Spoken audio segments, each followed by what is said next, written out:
নমস্কার বন্ধুরা, welcome to ultimate English 150 plus golden rules of গ্রামারের কনসেপ্ট 29 এ আমরা আলোচনা করব মিক্সড ভার্ব ফর্মস নিয়ে। মিক্সড ভার্ব ফর্ম বলতে বোঝায়, মনে করো দুটো ক্লজে দুটো আলাদা আলাদা ধরনের হেল্পিং ভার্ব থাকলো এবং সেক্ষেত্রে তার যে মেইন ভার্ব থাকবে সেই মেইন ভার্বটা দুটো হেল্পিং ভার্বের সঙ্গে আলাদা আলাদাভাবে ম্যাচ করতে হবে যদি না তাদের মধ্যে সিমিলারিটি থাকে। তো চলো বিষয়টা কি আমরা একটু ডিটেলসে বুঝে নেওয়ার চেষ্টা করি। প্রথমে লেখা রয়েছে, sometimes in a sentence we find different tenses in different clauses of the sentence. In such a case, the verb form in every clause must match the tense of the clause. For an example, এখানে বলছে my brother has and is still doing excellent work for his organization. তো এই সেন্টেন্সটা আমরা যদি দেখি আমাদের মনে হতে পারে যে সেন্টেন্সে কোনো কিছু ভুল নেই, কিন্তু খেয়াল করে দেখো এই যে হ্যাশ শব্দটা এ যে মেইন ভার্বের ফর্ম নেবে আর এইখানে যে বি ভার্বটা রয়েছে সে যে মেইন ভার্বের ফর্ম নেবে, দুটোর মধ্যে পার্থক্য থাকবে। তো চলো সবার আগে আমরা দেখে নিই কোন হেল্পিং ভার্ব মেইন ভার্বের কোন ফর্ম নেয়। তো সবার প্রথম আমরা আসব বি ভার্বে। তাহলে বি ভার্বের মধ্যে কি কি থাকবে? বি ভার্বের মধ্যে তোমার এম অথবা ইজ অথবা আর অথবা ওয়াজ অথবা ওয়্যার, এই ফর্মগুলো যদি থাকে তারপর আমরা মেইন ভার্বের সঙ্গে আইএনজি যোগ করব, অর্থাৎ V0 প্লাস আইএনজি, অথবা এটাকে আমরা V4ও বলতে পারি। তবে মাথায় রাখবে এই যে ফর্মুলাগুলো আমি বলছি এটা কিন্তু কেবলমাত্র অ্যাক্টিভ ভয়েসের জন্য প্রযোজ্য হবে, প্যাসিভ ভয়েসের স্ট্রাকচার আলাদা হয়ে যাবে। 2 নম্বর আমরা ভাবতে পারি হ্যাভ ভার্ব। তাহলে এই হ্যাভ ভার্বের সাথে আমরা ভার্বের কোন ফর্ম ব্যবহার করব অ্যাক্টিভ ভয়েসে? তো সবার প্রথম হ্যাভ ভার্বের মধ্যে কি কি পড়ে সেটা দেখে নি।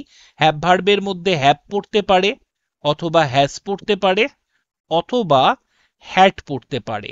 তো যদি অ্যাক্টিভ ভয়েসে থাকে তার সাথে আমরা ভার্বের থার্ড ফর্ম ব্যবহার করব। ইংরেজিতে এই ফর্মটার নাম হচ্ছে পাস্ট পার্টিসিপল।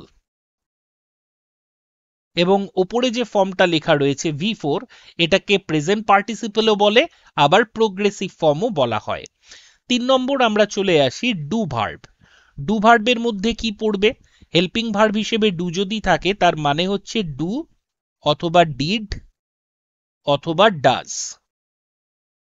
মাথায় রাখবে ডানটা কিন্তু হেল্পিং ভার্ব হিসেবে ব্যবহৃত হয় না, ওটা মেইন ভার্ব অথবা অ্যাডজেক্টিভ হিসেবে ব্যবহৃত হয়। তো কোনো সেন্টেন্সে তুমি যদি ডু ভার্ব লেখো তার সঙ্গে আমরা সব সময় ভার্বের বেস ফর্ম বসাবো।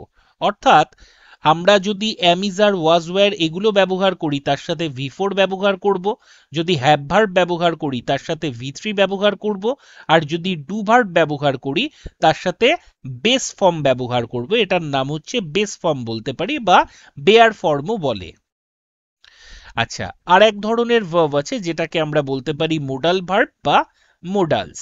এর উদাহরণ কি? এর উদাহরণ হচ্ছে তোমার ক্যান হতে পারে, কুড হতে পারে, শ্যাল হতে পারে, শুড হতে পারে, উইল হতে পারে, উড হতে পারে, মে হতে পারে, মাইট হতে পারে ইত্যাদি, যেগুলোকে আমরা মোডাল অক্সিলারি হিসেবে চিনে থাকি। তো যখন আমরা কোনো মোডাল ভার্ব লিখব সেই মোডাল ভার্বের সঙ্গেও আমরা ভার্বের বেস ফর্ম ব্যবহার করব। এবার প্রশ্ন হচ্ছে, যদি কোনো সেন্টেন্সে তোমার পাশাপাশি বি ভার্ব এবং হ্যাভ ভার্ব অ্যান্ড দিয়ে যুক্ত থাকে বা কোনো লিঙ্কার বা কনজাংশন দিয়ে যুক্ত থাকে, তাহলে এই বি ভার্বের জন্য তোমাকে ভার্বের ফোর্থ ফর্মও লিখতে হবে এবং হ্যাভ ভার্বের জন্য ভার্বের থার্ড ফর্মও লিখতে হবে। তাহলে এই নিয়মটাকে আমরা যদি মাথায় রাখি তাহলে প্রথম সেন্টেন্স আমরা কি পাচ্ছি চলো দেখে নেওয়া যাক। ফার্স্ট সেন্টেন্স বলছে my brother has and is still doing. আমরা ইজকে কার মধ্যে পেয়েছি? আমরা বি ভার্বের মধ্যে পেয়েছি। বি ভার্বের সাথে ভার্বের ফোর্থ ফর্ম বসে, এতে কোনো সমস্যা নেই। কিন্তু এই যে হ্যাজ ভার্বটা থাকলো তার সাথে তো একটা থার্ড ফর্ম দরকার হবে, কারণ আমি অ্যান্ড যুক্ত করছি মানে কমন নিচ্ছি। ইজ ডুইং হতে পারে, হ্যাজ ডুইং তো হতে পারে না। তাহলে এই ডুইংটাকে আনতে হবে থার্ড ফর্মে। তাহলে এখানে আমার অ্যান্সার হবে হ্যাজ ডান। তাহলে পুরোটা আমার সেন্টেন্স দাঁড়াবে মাই brother has done and is still doing excellent work for his organization. চলে আসি পরের কোশ্চেন, বলছে he is and can wait for me further. এখানে বলে রাখি ফার্দার দুটো বানান হয়, একটা FUR THER আর একটা FAR THER। FAR THER যেটা সেটা ডিস্টেন্স বোঝানোর জন্য ব্যবহৃত হয়, আর FUR THER এটার মানে হচ্ছে সামথিং এক্সট্রা। মনে করো তুমি অলরেডি উচ্চ মাধ্যমিক পাশ করেছো, তুমি ফার্দার স্টাডি করবে, সেটার বানান হবে FUR, মানে সামথিং এক্সট্রা। তো এক্ষেত্রে দেখো ক্যান আমার কোন লিস্টে রয়েছে, মোডাল ভার্বের লিস্টে রয়েছে, তাহলে মোডাল ভার্বের সাথে ভার্বের বেস ফর্ম বসে, তাহলে ওয়েট এখানে ঠিক আছে, কিন্তু ইজ কোন ফর্মে রয়েছে, বি ভার্ব, তাহলে বি ভার্বের সাথে তোমার আইএনজি ফর্ম বা প্রোগ্রেসিভ ফর্ম ব্যবহৃত হয়, তাহলে ওয়েটের সাথে আইএনজি যোগ করবে, তাই বলে ক্যান ওয়েটিং করে দেবে না, ওয়েট শব্দটাকে ইজের পর আরেকবার লিখবে, তার সাথে আইএনজি যোগ করবে, তোমার উত্তর দাঁড়াবে he is waiting and can wait for me further.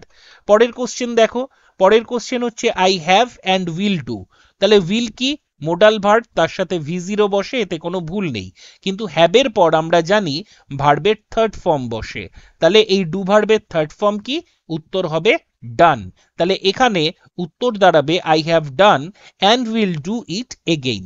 পরের সেন্টেন্স দেখো, ক্যান হচ্ছে মোডাল ভার্ব, ক্যানের পর আমরা ভার্বের বেস ফর্ম বসাই, উইল হচ্ছে তোমার মোডাল ভার্ব, তার সাথেও আমরা ভার্বের বেস ফর্ম বসাই, অর্থাৎ যদি দেখা যায় তোমার দুটো একই টাইপের ভার্ব আছে, আচ্ছা একই টাইপের হেল্পিং ভার্ব না থাকলেও হতো, মনে করো এখানে ক্যানের জায়গায় ডু ভার্ব থাকতো, তাহলে ডু ভার্বের পরেও আমরা V0 বসাতাম, আবার উইলের পরে মানে মোডাল ভার্বের পরেও আমরা V0 বসাতাম, অর্থাৎ চারটে একবার যদি দেখে নিই, মনে করো এই 3 নম্বর সারির হেল্পিং ভার্ব এবং 4 নম্বর সারির হেল্পিং ভার্ব যদি থাকতো অ্যান্ড দিয়ে যুক্ত, তাহলেও আমরা কিন্তু V0 একবারই লিখতাম, কারণ দুটি ক্ষেত্রেই আমরা V0 ব্যবহার করছি, সুতরাং তাদের মধ্যে রূপের কোনো পার্থক্য নেই, তাহলে কোনো ক্ষেত্রে যদি ডিড এবং কুড থাকতো, তার সাথে কিন্তু আমরা মেইন ভার্বের বেস ফর্ম দ্বিতীয়বার একবারই ব্যবহার করতাম। তো এক্ষেত্রে যেহেতু দেখা যাচ্ছে ক্যানের পরেও V0 হচ্ছে এবং উইলের পরেও V0 হচ্ছে, তাই এই দুটোর ক্ষেত্রে দুটাই অ্যান্সার হবে, এবং এখানে আলাদা করে কিন্তু আর ডু লেখার দরকার নেই, আলাদা করে আমি তখনই লিখব যখন তারা একে অপরের সাথে কমন যাবে না। পরবর্তী সেশনে নতুন কোনো টপিক নিয়ে আলোচনা করব, প্রত্যেকে ভালো থেকো, ধন্যবাদ।